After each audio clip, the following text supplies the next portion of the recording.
Hey everybody, welcome back to the channel. I appreciate your time. Thank you for watching. Just got back, actually just a couple hours ago. Travel was crazy.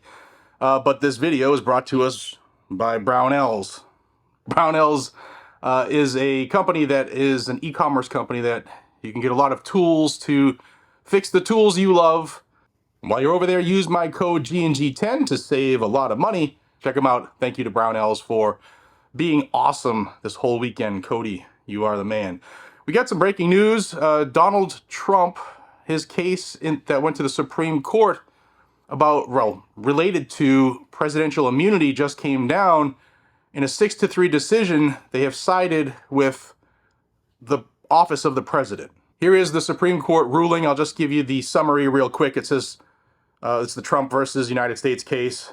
And it says a federal grand jury indicted former President Donald J. Trump on 4 counts of conduct that occurred during his presidency following the November 2020 election. The indictment alleged that after losing that election, Trump conspired to overturn it by spreading knowingly false claims of election fraud to obstruct the collecting, counting, and certifying of the presidential results.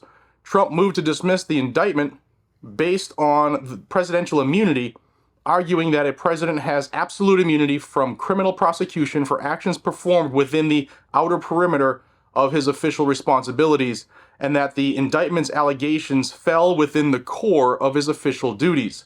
The district court denied Trump's motion to dismiss, holding that former presidents do not possess federal criminal immunity for any acts. The D.C. Circuit affirmed. Both the district court and the D.C. Circuit declined to decide whether the indicted conduct involves official acts. Held. Under our constitutional structure of separation of powers, the nature of presidential power entitles a former president to absolute immunity from criminal prosecution for actions within his conclusive and preclusive constitutional authority. And he is entitled to at least presumptive immunity from prosecution for all his official acts. There is no immunity for unofficial acts. This decision was rendered by Chief Justice Roberts, in which Thomas, Alito, Gorsuch, and Kavanaugh joined in full, and in which Amy Coney Barrett joined, except as to Part 3. Clarence Thomas filed a concurring opinion. Justice Barrett filed an opinion concurring in part, and Sonia Sotomayor filed a dissenting opinion in which Kagan and Jackson joined. Jackson also filed a dissenting opinion.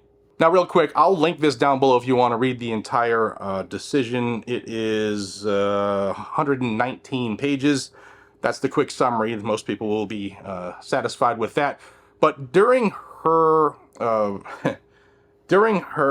rant in her dissent, Sotomayor said this. She said that absolute immunity would apply to any purpose, even the most corrupt.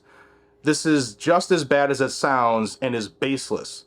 Argument by argument, the majority invents immunity through brute force. Obviously, each one of these presidents, as each one of our presidents, has the opportunity to appoint justices to the Supreme Court, and in general, they're picked based off of their extreme loyalty to the party. So obviously a party divide here. What do you think?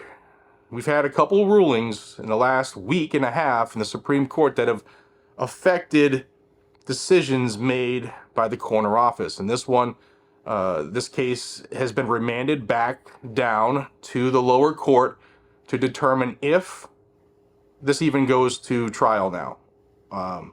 So it's not over yet. It's a big win for the Constitution if you believe that presidents, when they're in office and their official duties, as long as they're constitutional, they're absolute. And now there are a lot of people who don't believe that. That's fine.